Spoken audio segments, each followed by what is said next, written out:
Welcome to my channel. Virgin Media Hub Wi-Fi Setup and Installation 2025, Easy Step-by-Step Guide. Unbox your Virgin Media Hub along with the power cable, Ethernet cable, and coaxial cable, and keep everything ready. Place the hub in a central and open spot in your home for better Wi-Fi coverage, avoiding corners or cupboards. Connect the white coaxial cable to the wall socket and then to the back of the hub, ensuring it is tightly secured. Plug the power cable into a wall socket and then into the hub, then switch on the power supply.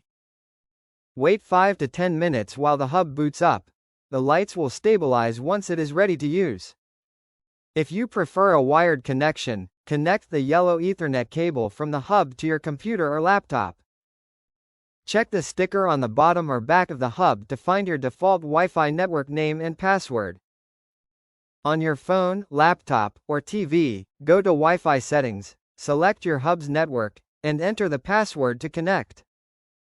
Download and install the Virgin Media Connect app from the App Store or Google Play to manage and optimize your Wi-Fi. Thanks for watching.